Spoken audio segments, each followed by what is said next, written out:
आज Doubtnut app download करें। Doubtnut पर अपने सभी गणित, रसायन विज्ञान, भौतिक विज्ञान और जीव विज्ञान के डाउट्स का करो सफाया।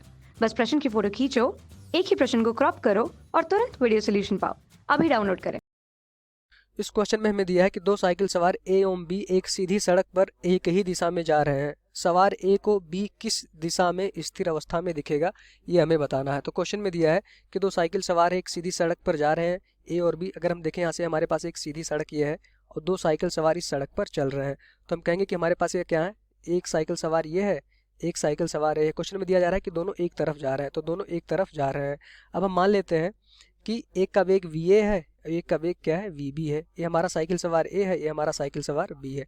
अब क्वेश्चन में कहा जा रहा है कि बी पर कोई भी व्यक्ति बैठा है इस तरह से और वो ए को देख रहा है, तो वो कब पाएगा कि ए स्थिर अवस्था में है। क्वेश्चन में ये बताना है कि सवार ए को बी किस दशा में स्थिर अवस्था में देखेगा। तो बी से कोई वस्तु, बी पे आदमी बैठा है जो साइकिल चला रहा है, वो ए को कब स्थिर अवस्था में देखेगा। तो किस क्वेश्चन का, किस चैप्टर का क्वेश्चन हो गया हमारा, ये सापेक्ष गति का क्वेश्चन हो गया। सापेक्ष गति में क्या होता है, अगर दो वस्तुएं एक ही दिशा में जाती हैं, ठीक, यहाँ से देखेंगे दोनों का वेग वी है। अब हम कहा कि हमारी ये वस्तु 2 है, ये वस्तु 1 है। अब हमसे कोई पूछे कि वस्तु 2 के सापेक्ष में वस्तु 1 का वेग बताइए, या फिर वस्तु 2 पे कोई भी बैठा आदमी, एक आदमी वस्तु 2 पे बैठा है, इस तरह से हमारे पास एक आदमी इस वस्तु 2 पे बैठा है और वो कब वस्तु 1 को अपने क्या होगा, स्थिर अवस्था में देखेगा।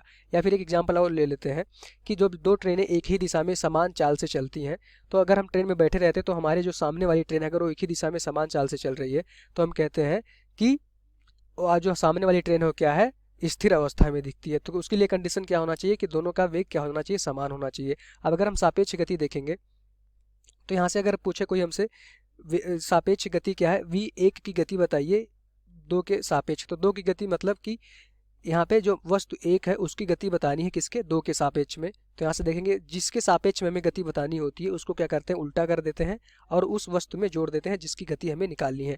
तो हमें गति किसकी निकालनी थी, 1 की, किसके सापेक्ष, वस्तु 2 से। तो 2 के वेग को क्या करेंगे, उल्टा करेंगे। उल्टा करेंगे मतलब इसका वेग इस दिशा में था, इसको इस दिशा में करेंगे और इसमें हम जोड़ देंगे। तो यहाँ से जोड़ देंगे तो मतलब क्या हो जाएगा, इसमें अगर हम जोड़ देंगे, ठीक, जोड़ दिया।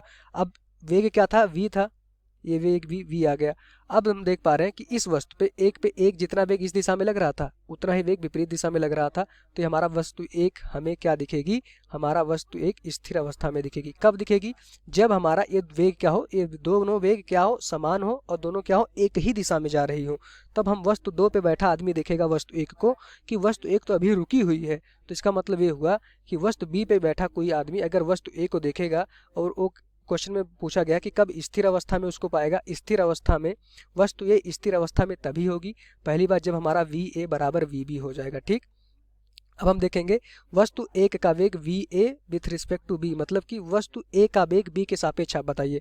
तो वस्तु ए का वेग इस दिशा में वस्तु के पास एक वेग था, बी के सापेक्ष बताना, तो बी भी क्या है, वी भी वेग से जा रहा है और सेम दिशा में जा रहा है। तो हम क्या करते हैं, बी के वेग को उल्टा करते हैं। जिसके सापेक्ष हमें वेग निकालना होता है, आप एक सीधा सा कॉन्सेप्ट समझिए, जिसके सापेक्ष हमें वेग निकालना होता है उसको क्या करते हैं, उसके वेग को पहले हम उल्टा करते हैं। तो किसके सापेक्ष हमें निकालना था, बी के सापेक्ष, जो लास्ट में लिखा रहता है वो हमारा सापेक्ष होता है। हमें वेग ए का निकालना था बी के सापेक्ष, तो बी जिसके सापेक्ष निकालना होता है, बी के सापेक्ष निकालना है तो बी के वेग को उल्टा करेंगे। बी के वेग को आप तुरंत ही उल्टा करिए, बी का वेग इस दिशा में था, इसको हमने कर दिया उल्टा, उल्टा कर दिया। उसके बाद ले जाके उतना वेग उल्टा करेंगे तो वी भी इस दिशा में आ जाएगा। ले जाके इस वेग को वस्तु ए के वेग में जोड़ दीजिए, तो वस्तु ए के वेग में हमने ले जाके इसको वी बी को जोड़ दिया, इसी दिशा में उल्टा करके जोड़ दिया, तो हम देखेंगे वी बी हमारा ए हो गया। अब वस्तु ए को हमें स्थिर दिखना है, क्वेश्चन में दिया है कि वस्तु ए को स्थिर दिखना है। ये वस्तु ए पे देखेंगे हमारे पास दो तरह के वेग है, एक हमारा वी ए है और ये हमारा वी बी इस दिशा में है। तो देखेंगे अगर स्थिर दिखना है तो वी ए बराबर क्या हो जाना चाहिए, वी बी हो जाना चाहिए। तो हमसे यही पूछा जा रहा है कि किन स्थिति में जो बी आदमी होगा वेग वस्तु ए को, जो हमारा साइकिल सवार आदमी ए है उसको किन स्थिति में स्थिर दिखेगा। तो क्या होना चाहिए कि दोनों क्या होना चाहिए, पहले तो समान दिशा में जाना चाहिए जो कि क्वेश्चन में दिया है, दोनों होंगे समान दिशा में और दोनों का वेग क्या होना चाहिए, बराबर होना चाहिए। वी ए बराबर वी बी होगा तभी क्या होगा, हमारा वी ए जो वस्तु 1 था, सवार ए था, वो क्या होगा, स्थिर रहेगा। तो दोनों समान दिशा में जाना चाहिए और दोनों का वेग वी ए बराबर वी बी होना चाहिए, मतलब वेग क्या होना चाहिए, समान होना चाहिए। तभी हमारा जो बी पे बैठा आदमी अगर सवार 1 को देखेगा तो क्या देख पाएगा कि सवार एक है उसे स्थिर दिखाई देगा। यही होता है हमारा सापेक्ष गति का कॉन्सेप्ट। तो इस क्वेश्चन को समझिएगा अच्छे से, हमने अच्छे से समझाया भी है। आई होप कि आपको पसंद आया होगा।